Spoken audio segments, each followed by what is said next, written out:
Oi, gente, vamos para a nossa aula de geografia? Para que a gente consiga uma melhor compreensão, vou pedir para vocês que acompanhem a leitura, abrindo o seu livro de geografia lá na página 22, tá bom? Eu já coloquei aqui na tela a página 22, então eu vou fazendo a leitura e quando for necessário eu vou dando uma paradinha e vou explicando, tá bom?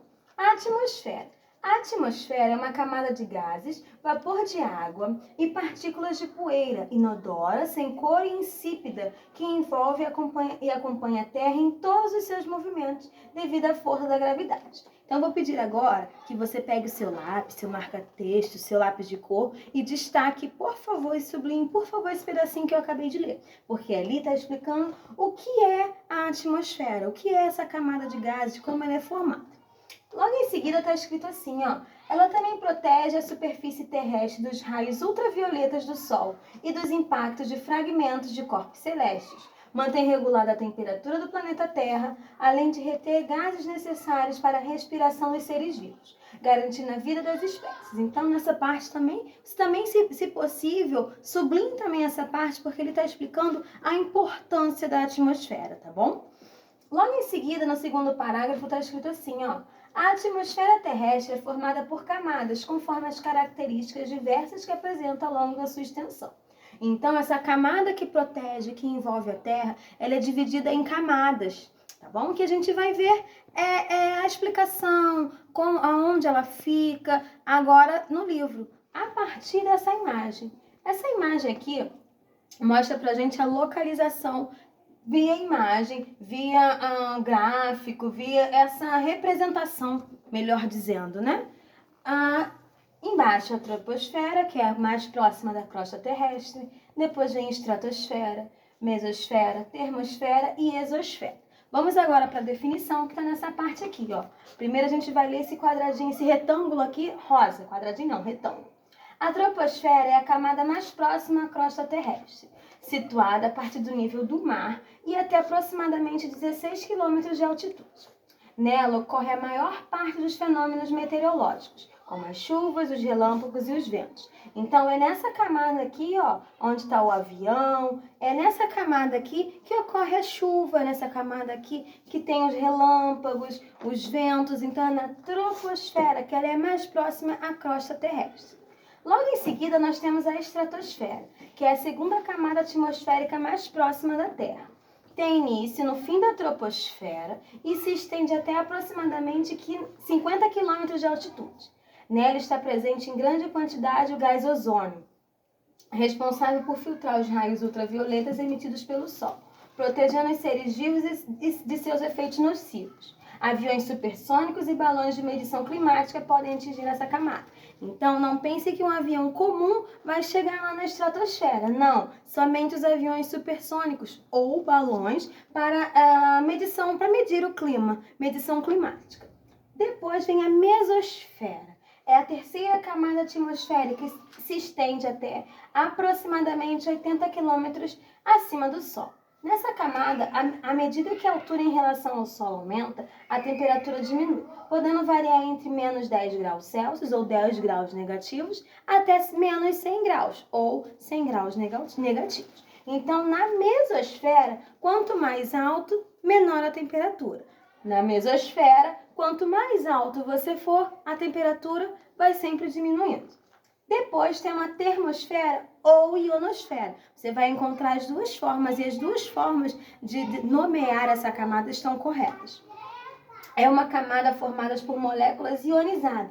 Daí vem o nome ionosfera, que se estende de 80 a 1000 quilômetros de altitude. Nela, além da reflexão das ondas de rádio, é possível observar fenômenos como a aurora boreal e austral.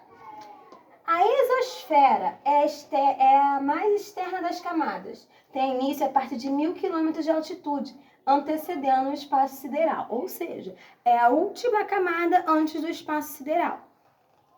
Sua temperatura pode chegar até 1000 graus Celsius, o que caracteriza como a camada mais quente. Só para você entender um pouquinho o que são 1000 graus Celsius, quando na sua casa é colocada uma panela com uma água para esquentar, quando ela ferve, ela chega a temperatura de 100 graus Celsius, e já é muito quente. Nessa camada, que é a última aqui, ó, que é a exosfera, ela chega a 1000. Olha quantas vezes mais a temperatura é elevada. Por isso, para atravessar essa camada, as naves espaciais precisam ser construídas com material que resiste a altas temperaturas. Então, somente as naves espaciais que conseguem ultrapassar essa camada, porque elas são construídas com material especial para aguentar temperaturas muito, muito altas. Nela também são encontrados satélites de transmissão e os telescópios espaciais, colocados em órbita pelo ser humano. Lembra nas aulas que nós tivemos presenciais, que nós estudamos os satélites? E eu disse a vocês que existiam os satélites artificiais que são colocados pelos homens? Então, é nessa camada aqui, ó, que eles colocam os satélites artificiais. Agora, aqui a gente consegue ver a separação das camadas da atmosfera. Olha, a mais próxima da crosta terrestre nós temos a troposfera. E aqui eles representam como a cidade, como as nuvens ali. Depois nós temos a estratosfera. Logo em seguida, a mesosfera, termosfera e, por último, a exosfera. Lembrando que a exosfera é a camada com a maior camada, vamos colocar assim. Bom, aqui, ó, mais uma representação a partir do desenho para ver se a gente consegue compreender como é essa divisão. Troposfera, aqui, ó, bem próxima à camada da Terra. Temos aqui a camada de ozônio, que vamos falar um pouquinho mais à frente. Estratosfera, mesosfera, termosfera e, por último, a exosfera. Olha lá as naves espaciais. Bom, agora você vai abrir o seu livro de geografia lá na página 23, para a gente ver um pouquinho o que é o efeito estufa. Bom, o efeito estufa é um fenômeno natural do planeta Terra, que permite a manutenção da temperatura em condições adequadas à vida das espécies. Então tá, o efeito estufa é natural, porque somente com ele as condições adequadas para a vida das espécies elas existem. Ponto. Porém, com o aumento dos gases poluentes emitidos principalmente pelos combustíveis fósseis, o carvão mineral, o petróleo e gás natural, pelas indústrias e pelas queimadas, forma-se uma camada gasosa que atua como isolante térmico, acentuando o efeito estufa natural.